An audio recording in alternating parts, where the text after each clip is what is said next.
The Golden Monkey's Revenge, a warning for betrayers. The story unfolds in a remote Vietnamese village where Nay, a humble man, battles both nature and supernatural forces. Struggling to provide for his family, Nay ventures deep into a dangerous jungle in search of valuable medicinal herbs. After a mysterious encounter with a group of beggars, Nay stumbles upon an ancient burial ground guarded by a monstrous serpent. Miraculously, a small golden-furred monkey saves him from certain death. Over time, Annie prospers, but the monkey harbors dark secrets. As Nay's wife and a cunning young man from the village plot to murder him for wealth, the monkey reveals its true, terrifying nature. A climactic struggle ensues, culminating in betrayal, vengeance, and a shocking supernatural twist that leaves the village forever haunted by the presence of a dark force. The tale serves as a grim reminder of the danger that comes from greed and betrayal, all woven into a tale of horror and supernatural justice. Part 1. A Bitter Marriage. The village was quiet, too quiet, save for the low hum of cicadas that seemed to echo in the oppressive heat. They sat at the edge of the rickety steps of his crumbling home, staring out at the desolate horizon. His face, lined with the passage of time, carried an air of silent resignation. The house behind him was more a ruin than a home, its walls crumbled at the edges, the roof sagging as if weighed down by the years of neglect. It stood as a reflection of his life, worn out and on the verge of collapse. Inside, Anne lay on their old bamboo bed, her back turned toward the cracked wall. She wasn't asleep, no, she hadn't slept peacefully in years. Her mind was alive with a storm of frustration, her thoughts dark and bitter. She couldn't bear to look at Nay anymore. His contentment with their poverty, his acceptance of their barren life, it disgusted her. She had once been a beautiful woman, full of dreams and hopes, but those dreams had been slowly crushed by the weight of a life that never bloomed. Now, as she neared her 40s, all she had left were regrets and the knowing, unfulfilled desire for something, anything better than this suffocating existence. 20 long, childless years had passed since Nay and Anne had married. In the beginning, there had been love, or at least something like it. They had laughed together, dreamed together, and worked to build a life in this small, forgotten village. But as the years stretched on, the joy drained from their lives, leaving behind only a hollow shell of a marriage. The absence of children had been the first blow, but the real poison that festered between them was their growing resentment for each other. Annie, ever the simple man, had come to terms with their lot. He found comfort in routine, in the meager meals they shared, in the safety of the same four walls that now felt more like a prison to Anne. Anne, on the other hand, could not accept this fate. She watched as the wealthier villagers flaunted their new clothes, their feasts, and their children. She watched with envy and bitter hatred as her own life slipped further and further into obscurity. Every time she passed the well-dressed women in the village square, she felt a knife twist in her heart. They looked down on her, whispered about her behind her back, pitied her for her barren womb and poor husband. She wanted more, she deserved more. And yet here she was, married to a man with no ambition, a man who was content to live out his days in a shack that was falling apart, eating rice gruel and waiting to die. Her bitterness had grown into something ugly, something dangerous.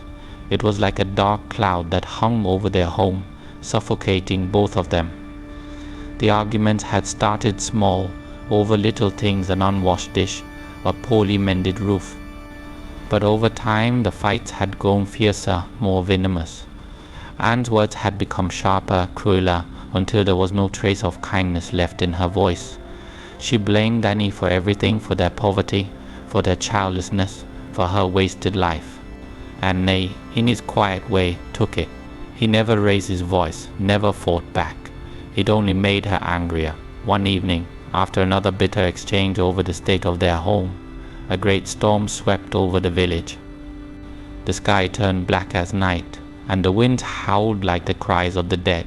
Rain pelted their flimsy roof with relentless fury, and the walls of their home groaned under the pressure. Anne sat by the window, staring out at the storm, her anger boiling beneath the surface. The storm mirrored the turmoil inside her, wild, uncontrollable, destructive. Nay, as usual, sat silently in the corner, his face etched with the same calm indifference that drove Anne mad. The rainwater began to leak through the roof, pooling on the dirt floor around his feet. He looked up at the ceiling, watching the water drip steadily, as if it were no more than a mild inconvenience. "Do something," Anne snapped, her voice sharp as a knife. Nay looked at her, blinking slowly, but said nothing. What was there to say? There was no money to fix the roof, no way to stop the rain. He had done everything he could for this house, this marriage, this life. What more could she want from him? "You're useless." She spat, her voice shaking with rage. "A man who can't even fix his own roof. Look at this place. It's falling apart just like us. Just like our lives. You don't care, do you? You're happy living like this, like a dog, in the mud, with nothing." Her words stung, but Nay remained silent. He had no defense, no argument to make. She was right, in a way. He didn't care about wealth or status or the things Anne longed for. He cared about surviving, about keeping a roof however leaky over their heads. He cared about the simple comforts of life, even if those comforts were meager. But he knew better than to say that. Anne wouldn't understand. She never had. The storm outside raged on, growing louder and more violent. The wind howled through the cracks in the walls, and the sound of the rain became deafening. The roof began to sag under the weight of the water collecting on top of it, and Anne let out a frustrated scream. "Are you just going to sit there and do nothing? We're going to lose everything if you don't fix this." Her voice was desperate now, laced with the fear that their home would collapse around them. May stood slowly, his body heavy with exhaustion, both physical and emotional. He walked over to the small pile of wood in the corner and picked up a worn, splintered plank. He moved methodically, as if in a trance, placing the plank beneath the sagging part of the roof to prop it up. It wasn't much, but it would hold for the night. Anne watched him, her fury still simmering beneath the surface. She wanted to scream at him, to throw something, to tear down the walls of this miserable house with her bare hands. But instead she turned away, sinking into the old chair by the window. The rain continued to pour, but now it was mingled with the sound of her quiet sobs. As the hours dragged on, the storm began to fade, leaving behind only a thick, oppressive silence. May sat back down, staring at the floor, his hands resting limply in his lap. He knew things couldn't go on like this. He knew that if he didn't do something, this life, this marriage would consume them both. And so, as the first light of dawn crept through the cracks in the walls, Nay made a decision. He would venture into the jungle, to the west where the trees grew thick and wild. The jungle was dangerous, full of predators both natural and supernatural. But it was also full of rare medicinal herbs that could fetch a high price in the market. If he could gather enough, they might be able to fix the house, to ease some of Anne's bitterness. Maybe then things would change. He didn't tell Anne about his plan. She wouldn't understand. She would only mock him for thinking such a simple man could earn enough money to change their fate. Instead, he packed a small bag with rice and water, grabbed his machete, and left the house before she woke. The path to the jungle was long, and as he walked, Nay's mind raced with thoughts of what lay ahead. The jungle was notorious in the village for being haunted. Many who ventured into its depths never returned. But Nay wasn't afraid, not of the jungle, not of the spirits that were said to haunt it. He was more afraid of the life he had left behind. As he neared the edge of the jungle, a low mist began to creep along the ground, swirling around his feet like the fingers of ghosts. The air grew colder, and the trees loomed overhead, their branches twisted and gnarled. May paused for a moment, looking back at the distant outline of the village. A part of him wanted to turn back, to return to the safety of his crumbling home. But another part of him, the part that had grown tired of Anne's anger, of their empty life pushed him forward. With a deep breath, Nay stepped into the jungle, his machete gripped tightly in his hand. The mist closed in around him, and the world outside the jungle disappeared from view. Part 2. The Dangerous Journey. Nay stepped into the jungle with a sense of grim determination. Beside him walked Lang, an old herbalist whose gaunt frame seemed too frail for such a dangerous journey, yet his eyes carried a lifetime of knowledge. They had ventured into the jungle before, but this time felt different. The mist hung thicker, the trees seemed to loom taller, and the silence between the calls of the jungle creatures was more unnerving than usual. Every snap of a twig underfoot felt magnified in the dense underbrush, making Nay's skin crawl with an uneasy sense of being watched. As they ventured deeper into the jungle, the sunlight became more elusive. The canopy above thickened, casting long shadows over their path. The oppressive humidity clung to Nay's skin, mixing with the cold sweat of dread that ran down his spine. The further they walked, the more alien the world around them became. Trees twisted unnaturally, their gnarled roots like skeletal fingers reaching out from the earth. Strange sounds echoed through the air, low, distant moans that could have been the wind, or something else. Lang led the way, his eyes scanning the underbrush for signs of herbs, though now he could see that even the old man seemed tense. There were stories about this jungle, stories of men disappearing, never to be seen again, or worse, returning with madness in their eyes, whispering of things they had seen that should not exist. They had tried not to think about those stories when he agreed to accompany Lang, but now they weighed heavily on his mind. "Keep your eyes open," Lang muttered, his voice hoarse but steady. "This place is not just the animals you need to worry about." Nay glanced at him, his throat dry. "What do you mean?" Lang didn't answer right away. His silence stretched long enough that Nay thought he wasn't going to respond at all.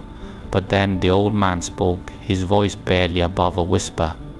"The jungle is alive, not just with creatures, but with spirits, restless souls that have never left this place. Some say the deeper you go, the more you can feel them watching." Nay swallowed hard. The jungle had always been a place of mystery and danger, but he had never truly believed in the old stories of spirits. Yet now, as they ventured further, he couldn't shake the feeling that they weren't alone. It was as if the very air was holding its breath, waiting. They walked in silence for hours, the only sound the crunch of leaves and the occasional distant cry of an unseen bird.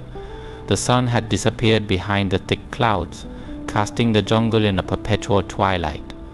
Everything felt muted, the colors of the trees and plants dull, as if drained of life. Then they stumbled upon it, a clearing hidden deep within the jungle, where the trees thinned out to reveal something far more disturbing. The ground here was uneven, covered in patches of overgrown grass and scattered stones, but it was the small mounds of dirt, barely noticeable at first, that made Nay's blood run cold. Unmarked graves. Nay froze, his heart pounding in his chest as he took in the sight. There were no headstones, no markings of any kind, just small, forlorn mounds of earth, the kind of graves reserved for the forgotten, the lost, or worse, the cursed. Lang knelt beside one of the graves, his old hands trembling slightly as he pulled a small pouch of rice from his bag. "These are the graves of those who died in the jungle," he said softly. "Travelers, hunters, herbalists, those who never made it back. They say that if you don't leave an offering, their spirits will follow you," cursing your journey. In his mouth went dry as he watched Lang scatter a handful of rice over the graves, murmuring a prayer for the dead. He felt the air around them grow colder, as if the jungle itself had paused to listen. Something about the place filled Nay with a deep, unsettling sense of dread. His instincts screamed at him to turn back, to leave this cursed place behind, but his feet were rooted to the ground. A chill ran through him, as though invisible eyes were watching from the shadows, waiting for them to make a mistake. "I'll do the same," Nanny said quietly, reaching for his own pouch of rice. His hand shook as he scattered the grains over the graves, muttering a quick prayer under his breath. His heart pounded in his ears, and he could feel the weight of the jungle pressing in on him. The silence had deepened, the usual rustling of leaves and distant animal cries conspicuously absent. Suddenly a rustling sound came from the trees nearby. It was soft at first, barely noticeable, but it quickly grew louder, closer. Annie's pulse quickened, and he turned to Lang, who had gone eerily still, his eyes locked on the darkened foliage ahead of them. "What is that?" Nate whispered, his voice trembling. Lang didn't answer. His face had gone pale, and Nate could see the old man's eyes widening in terror. Slowly, Lang began to back away from the graves, his movements deliberate, careful. And then they saw it. A massive shadow slithered through the underbrush, too large to be any ordinary animal. It moved with a slow, deliberate grace, the ground vibrating slightly beneath its weight. As it emerged from the jungle, Nate's breath caught in his throat. A serpent. But not just any serpent. This creature was enormous, far larger than any snake Nate had ever seen. Its scales shimmered in the dim light, dark green and black, blending with the shadows of the jungle. Its eyes glowed like twin embers, filled with an ancient, malevolent intelligence. The snake's head was the size of a man, its forked tongue flickering in and out, tasting the air. Nate couldn't move. His body was frozen in terror, every instinct telling him to run, but his legs refused to obey. The serpent hissed, the sound sending shivers down his spine. It coiled its massive body, its muscles rippling beneath its scales, preparing to strike. "Lang," he shouted, his voice cracking with fear. But Lang was already moving, scrambling backward, his face a mask of horror. The old man knew what this creature was. He had heard the stories, the whispered legends of the jungle's guardians, the spirits that took the form of animals to protect the jungle's secrets. This was no ordinary snake. It was something far older, far more dangerous. He stumbled back, his heart racing as the serpent's head reared back, preparing to lunge. In that split second, as the snake's glowing eyes locked onto him, Nate knew he was going to die, and then from the shadows something small and fast darted into the clearing. A flash of gold. Nate barely had time to register the movement before the golden blow launched itself at the serpent, sinking its sharp claws into the snake's neck. The serpent hissed in fury, thrashing wildly as the creature clung to it, biting and tearing at its flesh. It was a monkey, small but ferocious, with fur the color of sunlight filtering through the jungle canopy. The monkey's eyes burned with an almost human intelligence, its teeth bared as it fought the serpent with a strength and ferocity that belied its size. The serpent thrashed, its massive body crashing into the trees, shaking the ground with its fury. But the monkey was relentless, its tiny hands gripping the snake's scales as it bit into the serpent's neck again and again. Nate watched in stunned disbelief as the serpent began to weaken, its movements growing slower, more desperate. Finally, with one last shudder, the serpent collapsed to the ground, its body coiling in on itself as it let out a final, dying hiss. The monkey leapt off the snake's body, landing gracefully on the ground. It turned to Nate, its golden eyes meeting his, and for a moment there was something almost familiar in its gaze, something ancient, something knowing. Nate couldn't speak. His heart was still racing, his body trembling with the adrenaline of the near-death experience. He glanced at the massive corpse of the serpent, its body now still, and then back at the monkey. The little creature tilted its head, almost as if assessing Nate, before turning and disappearing into the jungle as quickly as it had appeared. Lang stumbled to his feet, his face pale, his eyes wide with shock. That was no ordinary monkey," he whispered hoarsely. Nee nodded slowly, still struggling to catch his breath. The jungle around them seemed to exhale, the oppressive tension lifting ever so slightly. "Come," Lang said, his voice shaky. "We need to leave, now." Nee didn't argue. Together, they hurried away from the clearing, leaving the serpent's body behind, the weight of what had just happened pressing heavily on their minds. But as they walked, Nee couldn't shake the feeling that the golden monkey was still watching them, hidden somewhere in the shadows of the jungle. And as the mist thickened once more, he couldn't help but wonder had they been saved by a guardian spirit, or had something far darker just claimed its territory. Part 3. The Monkey's Warning. The journey back from the jungle had been swift, almost frantic. Nay couldn't shake the lingering dread from his encounter with the serpent. Every rustle of the leaves, every snap of a twig, sent chills down his spine. But more than the encounter with the serpent, it was the small golden-furred monkey, his savior, that filled his thoughts. It had appeared as if summoned by something beyond this world, fierce and untamed, and had vanished just as quickly into the dense shadows of the jungle. But it didn't vanish for long. The monkey followed Nanny and Lang through the jungle, always just out of sight, its golden eyes glinting between the trees. They felt its presence more than he saw it, like an unseen protector watching his every step. When they finally broke through the edge of the forest, and the familiar shapes of the village homes came into view, the sense of relief was palpable. But the monkey followed, unyielding, refusing to return to the wild. Back at home, Anne stood waiting on the porch, her arms crossed and her expression sour. She looked at Nay as he approached, her eyes narrowing at the sight of the small creature clinging to his side. The monkey, with its golden fur and piercing eyes, was now sitting on Nay's shoulder, its small, delicate hands gripping his tunic tightly. "What is that thing?" Anne demanded, her voice sharp. She took a step back, eyeing the monkey with disdain. "You bring back a wild animal. Are you out of your mind?" Nelly, still rattled from the jungle ordeal, tried to explain. "This monkey saved my life, Anne. You didn't see what happened out there." His voice faltered as he recalled the serpent's monstrous form.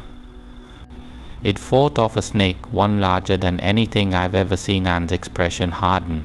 "A snake? You're being ridiculous. And now you bring this dirty thing home? We can barely feed ourselves as it is." Nay's hands tightened into fists, frustration boiling beneath the surface. "You don't understand," he said, trying to keep his voice steady. "This monkey isn't just some wild animal. It has something strange about it. It saved me, Anne. We owe it our lives." Anne rolled her eyes and turned away, muttering under her breath, "Maybe it should have let that snake finish you off." The venom in her words stung. But Nay said nothing. Anne had grown colder with each passing year, her bitterness festering into something that soured the air in their home. She longed for a life of wealth and comfort, a life that Nay had never been able to give her. As time went on, her resentment only grew. The monkey, whom they named Red for the faint auburn tint in its fur, settled into their lives, though not without tension. From the start, Anne hated it. Red seemed to sense her disdain and kept its distance from her, watching her with unblinking, almost human eyes. When they worked in the garden or ventured into the village to sell herbs, Red would follow close behind, always observing, always silent. Despite Anne's protests, Nay grew attached to the creature. There was something about Red that felt almost comforting. At night, when the air grew thick with the silence of the village, Nay would find himself sitting by the dim light of a single candle, watching as Red perched near the window, its eyes gleaming in the darkness like molten gold. He would talk to it, his voice a whisper, half expecting the monkey to respond in words. Yet Red never spoke. It simply watched. Weeks passed, and with Red's quiet presence in their home, Lenny's fortunes began to change. His herbal work thrived. He discovered rare plants in the jungle that brought in more money than he had ever dreamed of. He sold his remedies to travelers and villagers alike, earning enough to repair their crumbling house and bring in more food than they had ever had before. For the first time in years, I felt a sense of hope. But Anne's dissatisfaction only deepened. The more Nanny worked, the more time she spent with Ha, a young man from the village who had always been a little too eager to help her with the chores. Ha was handsome and full of youthful charm, everything that Nay, with his years of toil and hardship, was not. At first it was nothing more than lingering looks and whispered conversations, but soon their encounters grew longer, more intimate. Nay wasn't blind to what was happening. He could see the way Anne looked at her, the way she smiled when she thought no one was watching. There were nights when Nay would return from the jungle to find Anne gone, only to hear whispers in the village the next day about her and how walking too close, talking too softly. But Nay said nothing. He buried himself in his work, focusing on the herbs and his newfound success. He tried to ignore the gnawing ache in his chest, the sense of betrayal that lingered in every corner of their home. Red, however, noticed everything. The monkey's demeanor shifted in subtle ways as Anne's infidelity deepened. Its once silent, watchful presence became more unsettling. When Anne entered a room, Red would tilt its head, its golden eyes following her every movement with an intensity that made her shiver. At night, as she lay beside Nay, she could feel the monkey's eyes on her, even in the darkness. "Get rid of it," Anne snapped one morning, her voice sharper than usual. She had returned late the night before, and her mood was foul. "That creature, it's unnatural. It watches me like it knows something." Nay glanced at Red, who sat in the corner of the room, staring at Anne with those same unnerving eyes. He couldn't deny that the monkey's presence had become more eerie lately. But Nay couldn't bring himself to cast it out. "It's just a monkey, Anne," he said, though even as he spoke, he wasn't sure he believed it. Anne's eyes flashed with anger. "It's more than that, Nay. Every time I look at it, it's like it's judging me." Red shifted slightly, its small body tense, but it made no sound. He sighed. "It's done nothing wrong. You're imagining things." But Anne wasn't imagining it. Red's gaze had grown sharper, more knowing. There were moments when it seemed to move in ways that weren't entirely natural, like the time Anne had walked past it, and Red had suddenly reached out, brushing her arm with its long fingers. She had recoiled in horror, her skin crawling from the touch. But when she looked down, Red was sitting still, as if nothing had happened. Yet the message had been clear. Red knew. One night, Nay awoke to the sound of soft, rustling movements. The air in the room was thick, almost suffocating, as if something heavy pressed down on the house. He sat up slowly, his eyes adjusting to the darkness, and saw Red standing at the window, staring out into the night. The monkey's posture was tense, its small body rigid, its hands gripping the windowsill with unnatural strength. They felt a cold sweat break out on his skin. He had never seen Red so agitated before. "Red," Nay whispered, his voice barely audible. Red didn't move. It remained completely still, its golden eyes fixed on something outside. Nay's heart pounded in his chest as he rose from the bed and approached the window. He leaned down, trying to see what had captured Red's attention, but the night outside was thick with fog, and he could see nothing beyond the faint outlines of the trees. "What is it?" Nay asked, more to himself than to the monkey. Without warning, Red turned to face him, its eyes wide and gleaming in the dim light. There was something terrifying in its gaze, something that sent a shiver of pure, unadulterated fear through Annie's entire body. The monkey's mouth opened slightly, and for a moment Nay thought it was going to speak. But instead, Red let out a low, almost mournful whine, a sound that filled the room with an unsettling sense of dread. It was as though the monkey was trying to warn him of something unseen but imminent. Nay's skin prickled. He turned his gaze back to the window, peering through the thick fog, but again there was nothing. Yet the unease lingered, wrapping around him like a cold hand. Red leapt from the windowsill and padded across the floor, moving silently as a shadow. It curled up in the corner, its eyes never leaving Nay. Nay stood frozen by the window, the heavy silence pressing in on him. In his heart, he knew something was coming, something terrible. Part 4. The Murder Plot. Anne stood by the window, her fingers tapping rhythmically on the cold, worn wood. The pale moonlight filtered through the cracks in the shutters, casting a soft glow on her face. Her expression was distant, calculating, as she gazed into the darkness beyond the house. The night was still, but inside her a storm raged. Across the room, Ha lounged in a chair, his presence filling the space with a restless energy. His eyes followed Anne's every movement, a grin tugging at the corner of his lips. He was younger than Nay, stronger, and far more dangerous. His ambition matched Anne's, and together they made a lethal pair. For weeks now, their affair had been brewing, fueled by whispered promises of wealth and a future free from the drudgery of their current lives. "We'll do it when he returns," Ha said, his voice low, almost a growl. "Nay won't see it coming. The fool is too trusting, too distracted by that damn monkey." Anne's lips curled into a sneer as she turned to face Ha. "That monkey," she spat. "It's unnatural. It watches me, Ha. It knows." Ha laughed, a cold, sharp sound that echoed in the small room. "It's just an animal, Anne. Don't let it get in your head. Focus on the plan." Anne's heart pounded with anticipation, her mind racing through the details they had meticulously laid out. It was a simple plan, really. Nay would return from one of his jungle expeditions, tired and unsuspecting. She would offer him his usual bowl of herbal tea, laced with a potent poison Ha had secured from a traveling merchant. Within minutes, Nay would be dead, and they could finally be free. Free from the life of poverty, free from each other's resentment, and free to start a new life with the money Annie had earned from his herbal trade. Ha stood and crossed the room, his eyes gleaming with a dark intensity. He placed his hands on Anne's shoulders, squeezing gently but firmly. "Are you ready?" Annie whispered, his breath warm against her neck. "When he dies, everything will change. We'll have everything we've ever wanted." Anne felt a shiver run down her spine, not from fear, but from the thrill of what was about to unfold. The life she had always dreamed of was within reach. All she had to do was kill her husband. "I'm ready," she whispered, her voice steady, cold.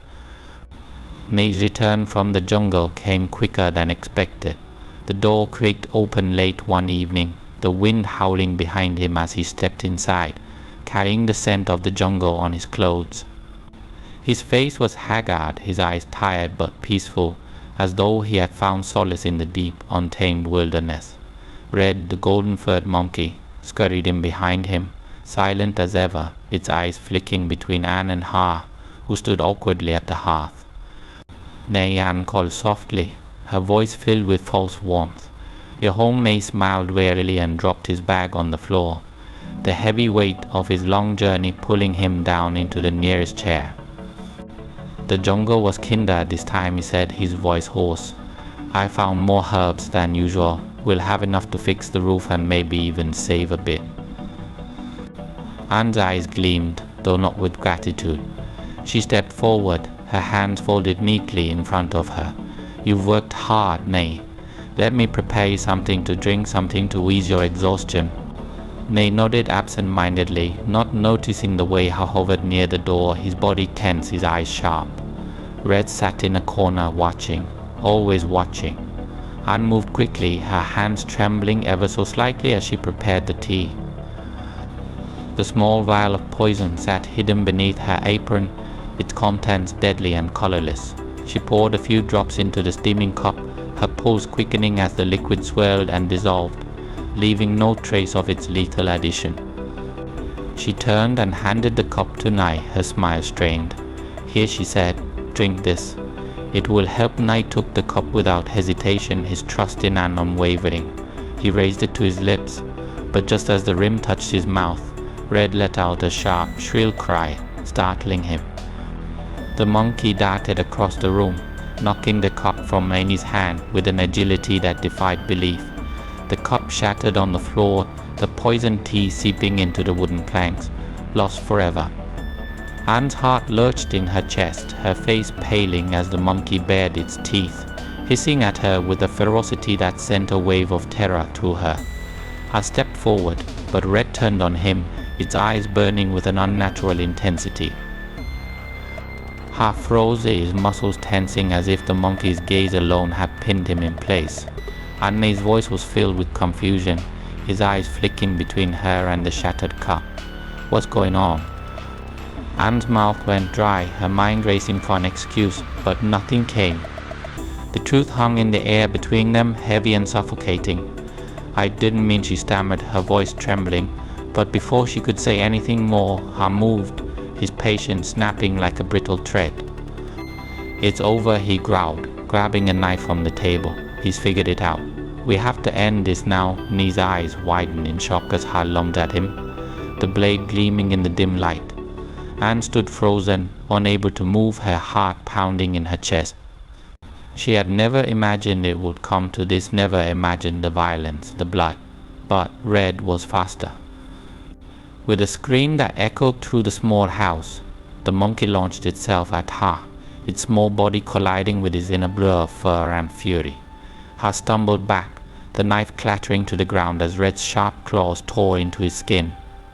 Ha howled in pain, trying to shake the creature off, but Red was relentless, its rage terrifying in its intensity. And he scrambled to his feet, his mind reeling from the sudden attack. He didn't understand what was happening, didn't understand how everything had spiraled out of control so quickly. All he knew was that the man he had once trusted was now trying to kill him, and his wife, his own wife, had betrayed him. And Ney shouted, his voice hoarse with fear and disbelief, "What have you done?" Anne's face was a mask of horror as she watched her struggle beneath the monkey's assault. She wanted to scream, to run, but her body refused to obey. Her mind was trapped in a whirlwind of panic, guilt, and terror. With a final, desperate cry, Ha managed to throw Red off, sending the monkey crashing into the wall. But as he staggered to his feet, blood streaming from his arms and face, it was clear that the fight had taken its toll. He lunged for the door, his breath ragged, his eyes wild with fear.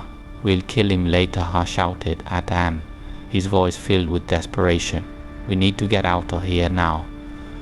Anne hesitated, her eyes flicking to Ney, who stood motionless, his face ashen, his eyes filled with a pain she had never seen before. For a moment, something inside her wavered, something human. Something that remembered the love they had once shared. But then the moment passed. She turned and fled after Ha, the door slamming behind them, leaving Annie alone in the house with Red. Then he sank to his knees, his body trembling with shock. Red limped over to him, blood matted in its golden fur, but its eyes were calm, almost gentle. It climbed into his lap, resting its small head against his chest, and for the first time since the nightmare began, he wept. He wept for the betrayal, for the love that had turned to hatred, and for the life he had lost. But most of all, he wept for the darkness that had crept into his home, the darkness that would not be easily banished. Red watched him silently, its eyes glowing softly in the dim light. It knew that this was only the beginning. Part 5. The Night of Betrayal. The night hung heavy, cloaked in a suffocating darkness, as Ney made his way back home from the jungle. The moon, shrouded by thick clouds, offered little light, leaving the narrow path to his house barely visible. The wind whispered through the trees, rustling the branches like hushed warnings of what lay ahead. Ney, tired and eager to return home, had no idea of the horrors awaiting him. Inside the house the air was thick with tension. Anne and Ha moved like shadows, preparing for the deadly betrayal that would soon unfold. Their whispered words of conspiracy echoed through the dimly lit room, and the atmosphere was charged with an unsettling stillness. Every step they took seemed to reverberate with a sense of impending doom, though neither of them would admit it. Anne's heart pounded in her chest, her hands cold and clammy as she clutched the small vial of poison. The liquid inside was colorless and odorless, but it carried the weight of 1,000 sins. She glanced at Ha, who stood by the door with a knife in hand, his eyes gleaming with cruel anticipation. They had rehearsed this moment in whispers, night after night, but now that it was here, fear gnawed at the edges of her resolve. Ha's voice broke the silence. "When he drinks the tea, it'll be over. He'll fall asleep, and we can make it look like an accident." His words were meant to calm her, but there was a wildness in his eyes, a barely concealed hunger for violence that made Anne's stomach churn. Anne nodded, her throat tight. She moved to prepare the tea, her fingers trembling as she poured the steaming liquid into a cup. She uncorked the vial, her hand shaking ever so slightly, and let a few drops of the poison fall into the tea. It swirled for a moment before disappearing, leaving no trace of the death it carried. As she turned to hand the cup to Anay, the door creaked open, and he stepped inside. The weariness of his journey was etched on his face, but his eyes softened when they met Anne's. "I've brought back some good herbs this time," he said, his voice tired but hopeful. "We can sell them for a good price and fix up the house," Anne's stomach twisted with guilt, but she forced a smile, handing him the cup. "Here, drink this, it'll help you relax." And I took the cup, raising it to his lips. But before he could take a sip, Red, the monkey, let out a sudden, shrill screech that shattered the quiet. The creature, usually so calm and silent, darted across the room with unnatural speed, knocking the cup from May's hands. It crashed to the floor, the poisoned tea spilling across the wooden boards. And froze, her heart leaping into her throat. Red's eyes glowed with an eerie intelligence, its gaze fixed on her with an intensity that chilled her to the bone. The monkey bared its teeth, emitting a low, guttural growl that sent a wave of terror through the room. "What's going on?" Nay asked, his voice filled with confusion as he looked from Anne to the shattered cup, and then to Red. But before Anne could respond, Haas stepped forward, his face contorted with rage. "Damn monkey," Haas snarled, his hand tightening around the knife. "It knows. We have to kill him now in one swift motion." Ha lunged at Nay, the blade gleaming in the flickering candlelight. But just as the knife was about to strike, Red leapt between them with terrifying speed. The small monkey, once so docile, transformed into a whirlwind of fury. Its claws tore into Ha's flesh with inhuman strength, and a blood-curdling scream ripped through the house. Then he stumbled backward, his eyes wide with shock and horror, as he watched the brutal attack unfold before him. Ha thrashed and screamed, trying desperately to shake the creature off, but Red was relentless. Its fur, now matted with Ha's blood, glistened in the dim light as it clawed and bit with savage ferocity. Anne stood frozen, paralyzed by the sheer terror of what she was witnessing. The man she had conspired with, the man she had plotted to kill her husband for, was being torn apart before her eyes. Blood splattered across the room, staining the walls and pooling on the floor. But Ha's screams grew weaker, fading into gurgling gasps as his strength ebbed away. Red's eyes gleamed with a malevolent fury, its small frame vibrating with rage. It clawed at Ha's throat, tearing at his flesh until his body went limp. The once vibrant man, full of wicked ambition, was now nothing more than a lifeless, bloodied husk. The silence that followed was suffocating. The only sound was the slow, steady drip of blood onto the floor. Nay, pale and shaking, stared at the scene before him, unable to comprehend the nightmare that had just unfolded. Anne's legs gave out beneath her, and she collapsed to the floor, her breath coming in ragged gasps. Her mind raced, but she couldn't process what had just happened. She had expected the night to end with Nee's death, not this unspeakable horror. Red, covered in blood, turned its gaze toward Anne. Its glowing eyes locked onto hers, and in that moment she realized the truth. The creature wasn't just an ordinary monkey. It was something far darker, something far more terrifying. The room seemed to shrink around her, the shadows closing in as Red slowly approached. Anne's heart pounded in her chest, her body trembling with fear. The monkey's small, blood-stained body seemed to loom larger, its presence filling the room with an unnatural sense of dread. As it reached her, Red tilted its head, regarding her with a cold, calculating stare. "Please," Anne whispered, her voice barely audible. "Please," but Red made no sound. It simply watched her, its eyes unblinking, its expression unreadable.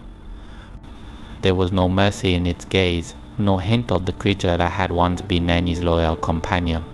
This was something else entirely, something ancient, something vengeful. Nay, still in shock, struggled to his feet. His hand shook as he took a step toward Anne, his voice trembling with confusion. "Anne, what have you done?" Anne couldn't answer. She couldn't speak. All she could do was stare at the blood-soaked floor, the weight of her guilt pressing down on her like a heavy stone. Ha's lifeless body lay crumpled in a grotesque heap, his eyes wide and vacant, his mouth twisted in a final, silent scream. Red stood between them, the embodiment of all their sins. It had revealed its true nature, a force of primal, unforgiving wrath. Anne knew in that moment that there would be no escape from the consequences of her betrayal.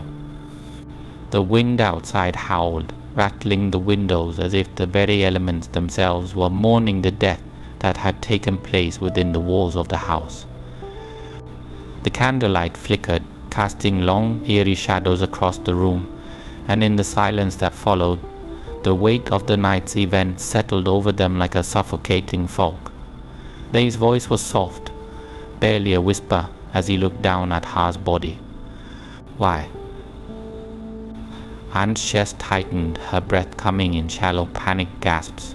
She wanted to explain, to justify her actions, but the words wouldn't come. She had been so blinded by greed, so consumed by hatred for the life she had shared with Nay, that she had never stopped to consider the cost.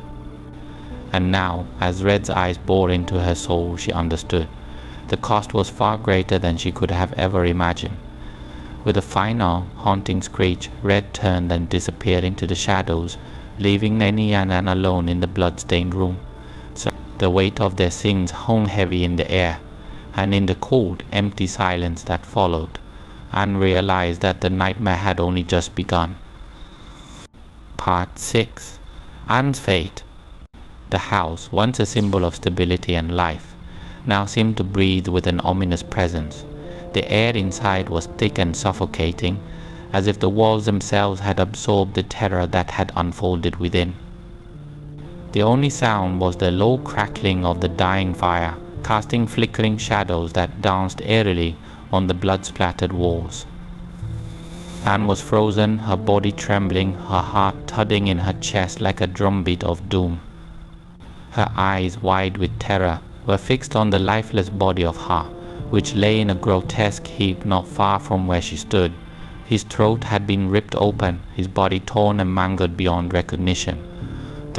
The stench of blood and death was overwhelming, but Anne couldn't move, couldn't tear her gaze away from the horror she had helped create. It had all gone so wrong. The plan, the betrayal, the greed it was supposed to lead her to freedom, to a life of wealth and luxury far away from Nay, and the miserable existence she had despised for so long. But now Ha was dead, and the very thing she had dismissed as a mere pet, a harmless creature, was standing in the middle of the carnage, its blood-stained fur glistening in the dim light. Red, the monkey, stood unnaturally still, its golden fur now streaked with the dark crimson of Ha's blood. Its eyes, once soft and almost human-like in their warmth, were now glowing with a malevolent intensity that sent shivers down Anne's spine. This was no ordinary animal. Anne knew that now, though it was too late. The truth was staring her in the face, and it was terrifying. She had heard stories, whispers among the villagers about spirits that could take on the form of animals, spirits that sought vengeance for wrongs committed by humans. Anne had laughed at those tales, dismissing them as nothing more than superstition. But now, as she stared into the glowing eyes of the monkey, she realized with chilling clarity that those stories were more than just myth. This was not just a monkey. This was something else, something ancient, something powerful. A force of retribution, born from the very sins she and Ha had committed. And now it was her turn to face its wrath. The silence stretched on, heavy and unbearable. Anne's breathing was shallow, her throat tight as panic gripped her. The weight of her guilt was crushing, pressing down on her like a physical force. She could feel it, the inevitability of what was to come. She had watched her die, helpless to stop the savage attack. And now she knew it was her turn. "Please, please don't," Anne whispered, her voice trembling. She took a step back, her legs weak and unsteady beneath her. Her eyes darted around the room, searching for something, anything that might save her. But there was nothing, no escape, no way out. Red's eyes followed her every move, its body tense, as if waiting for the perfect moment to strike. Anne felt the cold sweat trickle down her back, her hands shaking uncontrollably. She had never been so afraid in her life. This was not a fear of dying, but a fear of something far worse, of facing the consequences of her betrayal, of her greed, of her sins. The monkey's low growl broke the silence, a sound that was almost human in its rage. Anne's heart lurched in her chest as she stumbled backward, knocking over a chair in her haste. The sharp clatter echoed through the room, but Red didn't flinch. It remained fixed on her, its glowing eyes filled with an eerie, cold intelligence. Anne's mind raced. Maybe she could run, maybe if she made it to the door she could escape this nightmare. But deep down she knew it was futile. Red was too fast, too powerful. It wasn't just an animal, it was something far beyond her understanding. Something that couldn't be outrun or escaped. Annie, she screamed, her voice high and desperate, though she knew it was useless. Nay was in shock, paralyzed by the horror he had witnessed. He stood like a ghost in the corner of the room, his eyes wide and unseeing, as if he were already lost to another world. There would be no help from him. The air grew colder, the shadows longer. Red, sensing Anne's growing desperation, took a slow step forward. Its movements were deliberate, methodical, as though it was savoring the fear that radiated from her trembling form. The silence was shattered only by the pounding of Anne's heart, each beat a countdown to the inevitable. No one whimpered, backing away until her back hit the wall. There was nowhere left to go. Her breath came in ragged gasps, her mind a whirlwind of terror. She had never believed in the supernatural, but now she was staring it in the face, and it was more real than anything she had ever known. Red paused, standing just a few feet away from her, its eyes locked onto hers. For a moment, time seemed to stop. Anne felt as though the room had vanished, as though the entire world had shrunk down to this one terrible moment. And then, with a sudden burst of speed that made her heart leap into her throat, Red lunged.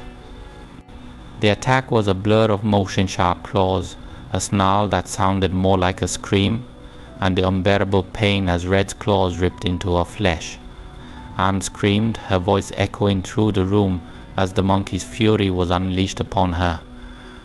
She tried to fight back, but it was hopeless. Red was everywhere at once, its small but powerful body tearing into her with a viciousness that was inhuman. Blood sprayed across the floor, mixing with hers as Red's claws slashed at Anne's throat, her arms, her chest. The pain was blinding, searing through her like fire. She tried to scream, but her voice was choked off as the blood filled her throat. Her vision blurred, dark spots dancing before her eyes as her strength ebbed away. In her final moments as she lay on the floor, bleeding and broken, Anne realized the full weight of her sins. She had betrayed her husband, conspired to murder him, and now, in a twisted turn of fate, it was she who lay dying. Her last thought, before the darkness claimed her, was not of regret, but of the terrifying creature that had sealed her fate. Red stood over Anne's lifeless body, its breathing heavy and ragged, its golden fur slick with blood. The silence that followed was suffocating, the weight of the night's horrors settling like a shroud over the room. The monkey's eyes, no longer glowing with fury, seemed to soften as it gazed down at the body of the woman it had killed. There was no satisfaction, no joy in the act. Red was not a creature of malice, it was a force of balance, a spirit of retribution. Anne's fate had been sealed the moment she had chosen betrayal, and now the scales had been balanced. Nate, still standing in the corner, could only stare in numb horror. His mind struggled to comprehend what had just happened, but the truth was too terrible to accept. His wife, the woman he had shared his life with for over 2 decades, was dead, and the monkey he had once seen as a loyal companion had been the instrument of her demise. Red turned its gaze to Nate, but there was no malice in its eyes. It was done.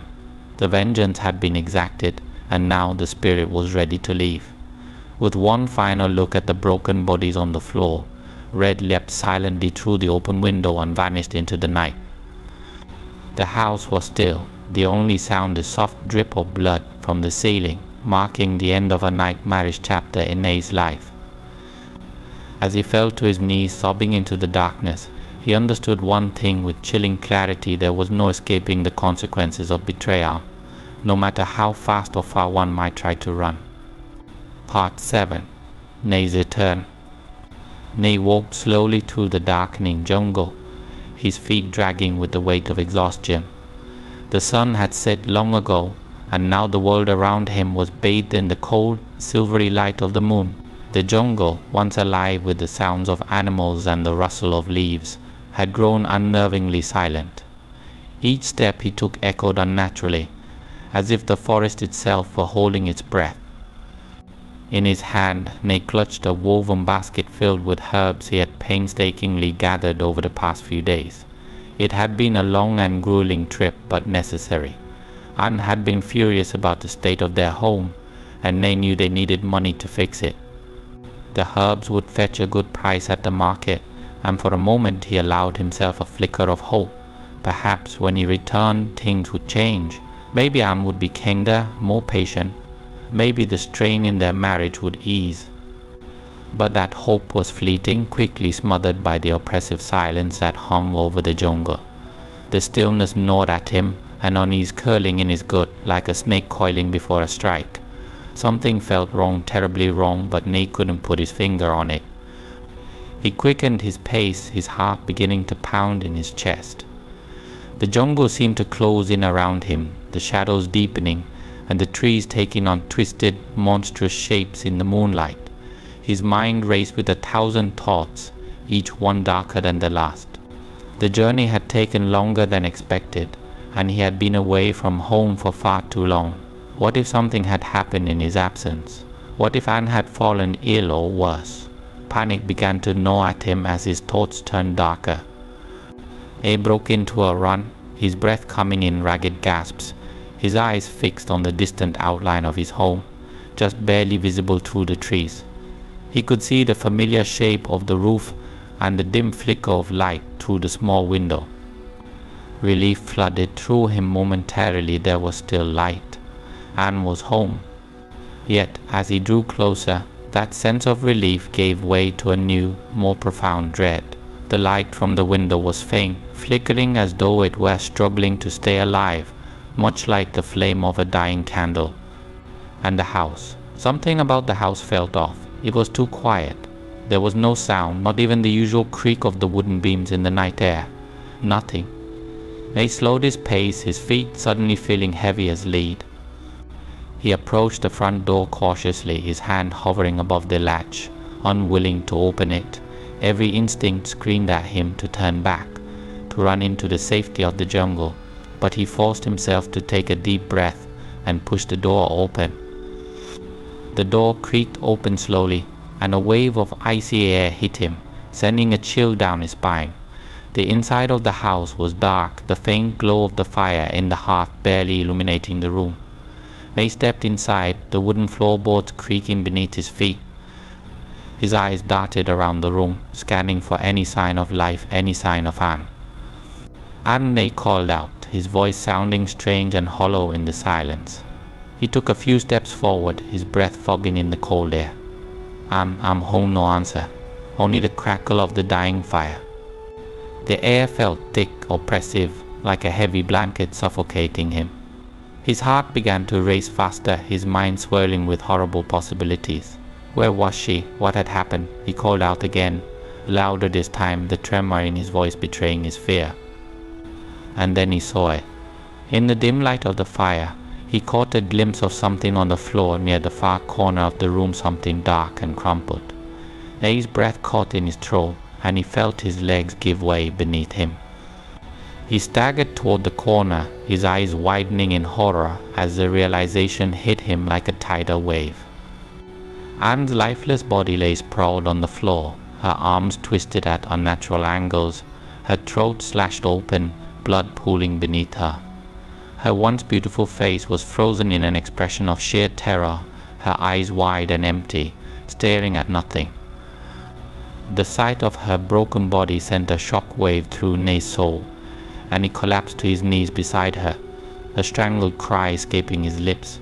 No, his voice was a whisper, barely audible over the roaring in his ears. Tears blurred his vision as he reached out to touch her, his hand trembling uncontrollably. The warmth that had once been there was gone, replaced by a coldness that seeped into his bones. She was gone, but Anne was gone. But as the crushing grief threatened to overwhelm him, then his gaze was drawn to something else, something even more horrific.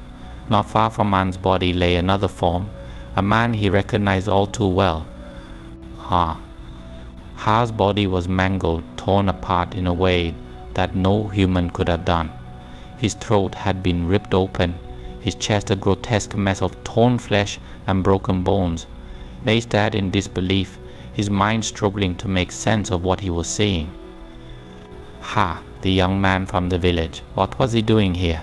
And why was he lying dead next to Anne? It took a moment for the pieces to fall into place, but when they did, it felt as though the ground had been ripped out from under him. The betrayal hit him like a physical blow, leaving him gasping for breath. Anne and they had been together. The whispers, the stolen glances, the growing distance between him and his wife, it all made sense now. They had planned this. They had planned to betray him, to kill him, and steal whatever wealth he had earned. And now they were both dead. And he stumbled backward, his mind reeling from the realization. He couldn't breathe, couldn't think. His entire world had collapsed in an instant, and all that was left was this nightmare of blood and death. As Nay stared at the bodies, numb with shock and disbelief, he became aware of something else in the room, something watching him. Slowly he turned his head, his heart pounding in his chest, and his gaze fell on the small figure sitting in the shadows near the window, Red. The monkey sat motionless, its golden fur shimmering in the faint light of the dying fire. Its eyes, glowing faintly in the darkness, were fixed on Annie, unblinking, unreadable. There was no malice in those eyes, but there was no warmth either.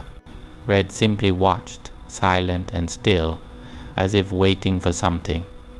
Nanny's heart raced as he stared at the monkey, a cold dread creeping up his spine.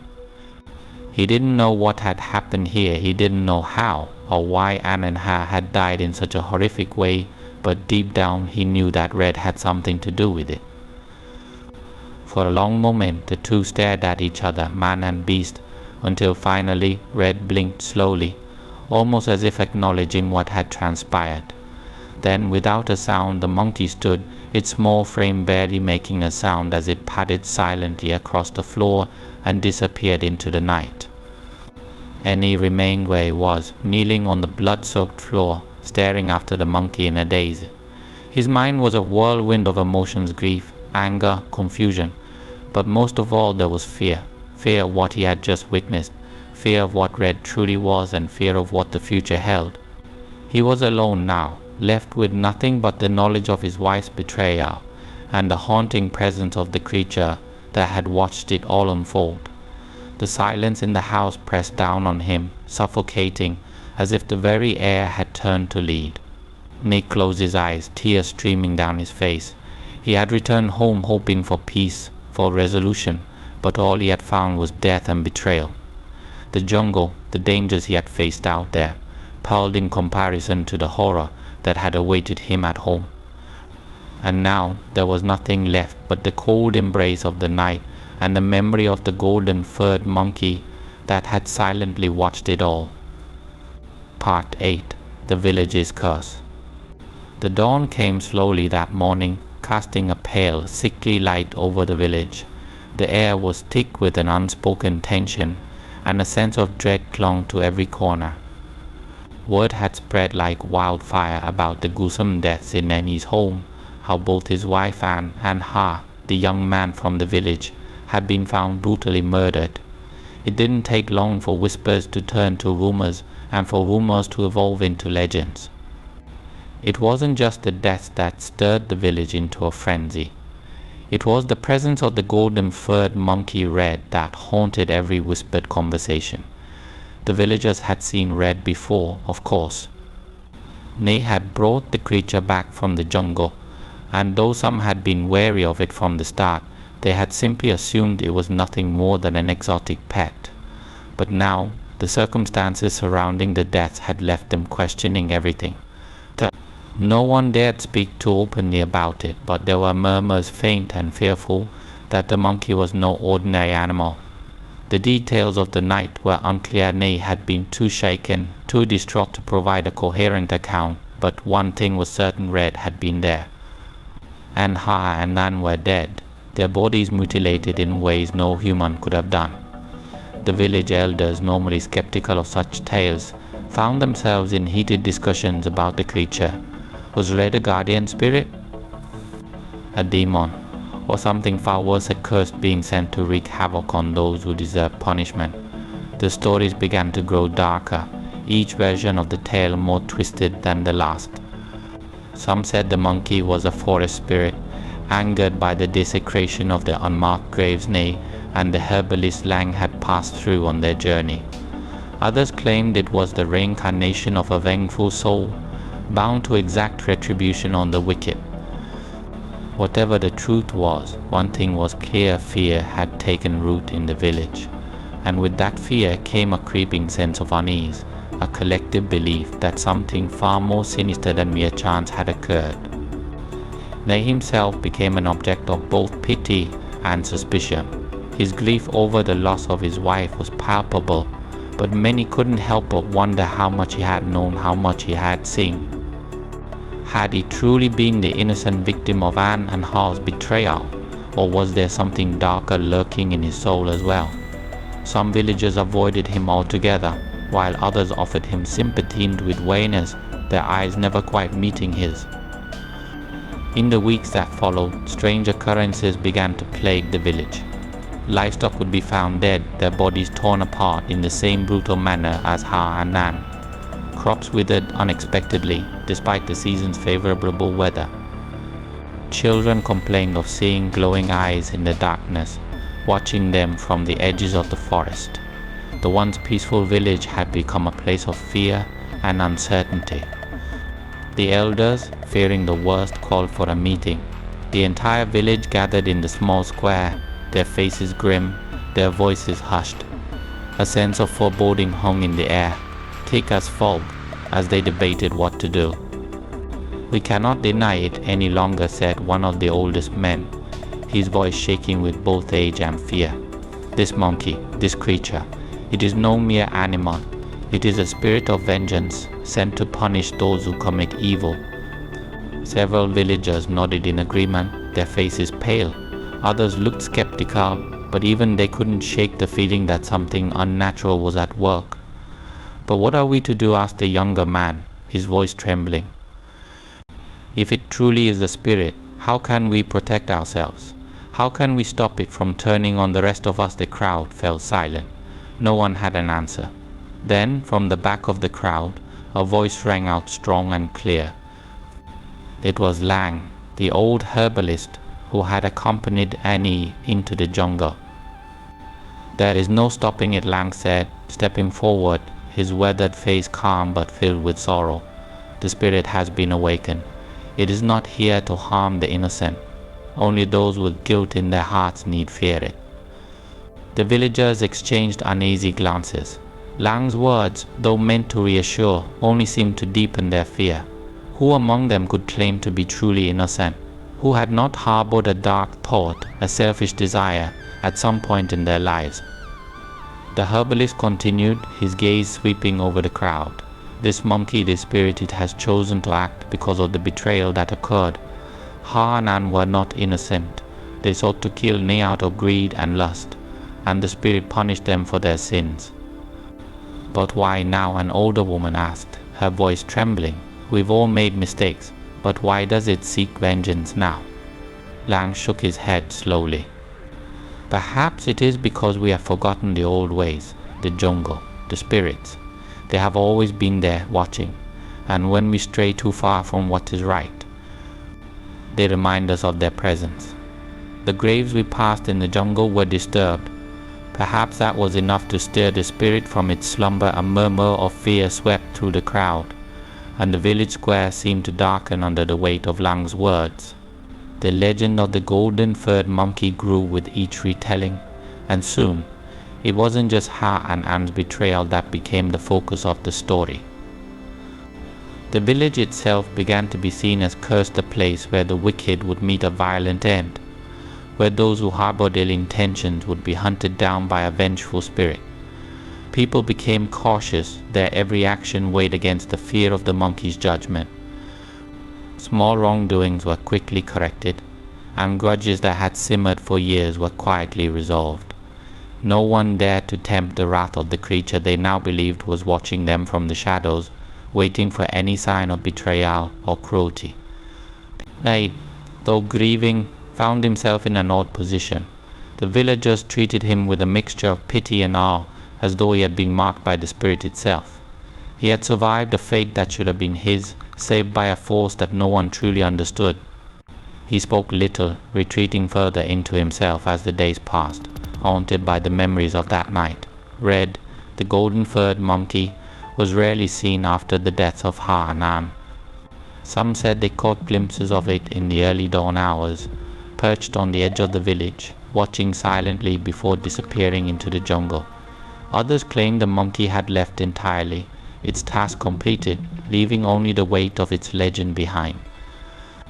Yet, despite Red's absence, the villagers could not shake the feeling that they were being watched. The jungle that bordered their home seemed darker, more menacing, as though the trees themselves harbored eyes. Children no longer played near the forest's edge, and even the bravest hunters hesitated before venturing too deep into the wilds. The village had become a place of uneasy peace, where fear and respect for the unknown ruled their lives. The legend of the golden monkey, the guardian spirit, the vengeful force, had taken root in their minds, shaping their actions and their beliefs. And though the village returned to some semblance of normalcy, the truth was that nothing would ever be the same again. The specter of betrayal, punishment, and retribution hung over them like a storm cloud, always present, always threatening to break. The jungle, once a place of life and mystery, had become a shadowy reminder of the forces that lay beyond human understanding. And in the hearts of the villagers, the legend of Red, the golden-furred monkey, would never die. Part 9. A Legacy of Vengeance. The sky above the village was a dull grey, a constant reminder of the storm that had passed but left the scars of its fury behind. They stood alone in the clearing, his face a map of sorrow and gratitude, gazing at the small shrine he had just finished building. It was humble, crafted from the finest wood he could find, adorned with simple but beautiful carvings of jungle creatures, including one that resembled Red, the golden-furred monkey that had saved his life and exacted brutal justice on those who had wronged him. But this was no ordinary shrine, for nay, this place represented more than just a symbol of gratitude. It was a tribute to the creature that had spared him from a fate worse than death, the creature whose vengeance had been swift, merciless, and undeniably supernatural. As he placed the final offering, small bowls of rice and fruit before the shrine, his hands trembled slightly. The events of the past few weeks haunted him like a shadow that refused to leave. Every time he closed his eyes, he saw them the mangled bodies of Ha and An, their blood staining the earth, their faces twisted in horror. He could still hear the screams echoing in his ears, the sound of Red's ferocious attack as it tore them apart. In truth, he had loved An once, though those feelings had long been eroded by years of bitterness and resentment. Still, he had never imagined she would turn on him so completely, plotting his death with another man.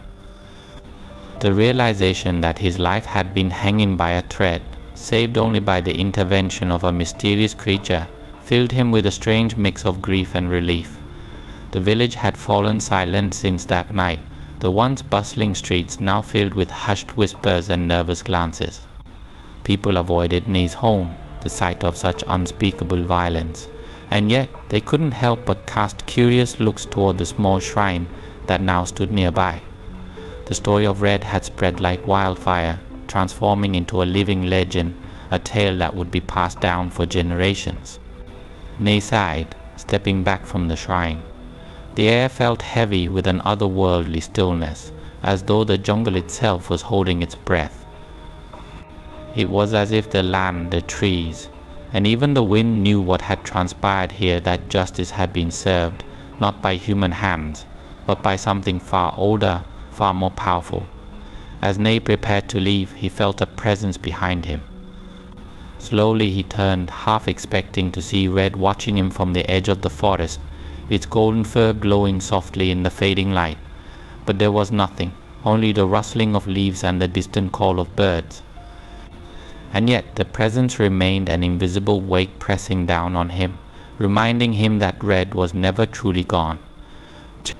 The villagers had begun to view the monkey not as an animal, but as a spirit, an agent of retribution, a force sent to protect the innocent and punish those who gave in to greed and betrayal.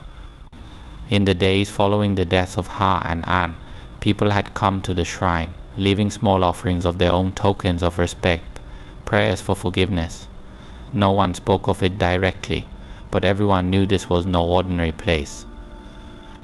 The shrine was sacred now, a physical manifestation of the invisible justice that had been dealt. They couldn't shake the feeling that Red's presence lingered near the shrine, watching over it like a sentinel. There were nights when he thought he saw golden eyes glowing in the darkness just beyond the tree line, but they were always gone when he blinked, leaving him to wonder if his mind was simply playing tricks on him, or if Red was truly still there, ever vigilant. The village, once skeptical of anything beyond the tangible world, had been shaken to its core. Superstitions they had long dismissed as mere folklore now took on a terrifying reality. The tale of the golden monkey became more than just a story. It was a warning, a dark reminder of what happens when greed takes root in a heart and turns it toward betrayal. The elders, who had once dismissed the idea of spirits and curses, now spoke with reverence of the jungle and the forces that dwelled within it. The jungle is alive, they would say, their voices low, their faces pale. And it sees everything. The legend of Red grew, whispered in dark corners, retold around flickering fires. Parents warned their children not to venture too far into the jungle, not to disturb the sacred lands where spirits rested. The golden monkey will find you, they said, their voices trembling slightly. And if your heart is impure, it will judge you. As the seasons passed, the story took on new layers, each retelling adding fresh details, some imagined, some perhaps real. Some said that Red had been a guardian spirit all along, sent by the gods to protect me because of his kindness to the dead. Others believed it had been a cursed soul, bound to the jungle and doomed to seek vengeance on those who disrupted the balance of life. But one thing remained constant in every version of the tale. Red was a force of vengeance, a creature that punished those who strayed from the path of righteousness. And now, its shrine stood as a permanent reminder of the consequences of greed, betrayal, and selfishness. They, though still haunted by the events that had unfolded, found some measure of peace in the fact that justice had been served, even if in a way he could never have anticipated. He knew that Anne and Ha had made their choices, driven by their own desires, and that the consequences of those choices had been their undoing. He was not blind to his own faults. He had been distant, perhaps too content with their meager life, but he had never imagined it would end in such violence. The village, it too, was forever changed. People treated one another with newfound respect, careful not to let greed or jealousy take root in their hearts. No one wanted to be the next to face Red's wrath. The shrine became a place of pilgrimage for the villagers, who came to leave offerings and prayers, hoping to ward off the spirit's judgment. As time went on, the story of Red spread beyond the village, reaching distant towns and cities, becoming a part of the region's folklore. Travelers who passed through the area would sometimes stop at the shrine, leaving small gifts or whispering a quick prayer for protection. The legend had taken on a life of its own, growing larger and more fearsome with each telling. Nay, now an old man would often sit by the shrine, watching as people came and went, their faces filled with awe and fear. He had lived through the worst of it, but even now, so many years later, he could still feel the weight of Red's presence, the silent, unseen force that had saved his life and taken 2 others in its place. But sometimes in the dead of night, May would awaken to the sound of rustling leaves, and for a brief, terrifying moment, he would think he saw a shadow moving through the trees, a flicker of golden fur, a pair of glowing eyes. But then the moment would pass and he would lie back down, his heart racing, his mind spinning with memories. He knew Red was still out there, somewhere in the jungle, watching, waiting. It always would be. And so, the legacy of the golden-furred monkey lived on, an eternal warning etched into the hearts of all who heard its tale.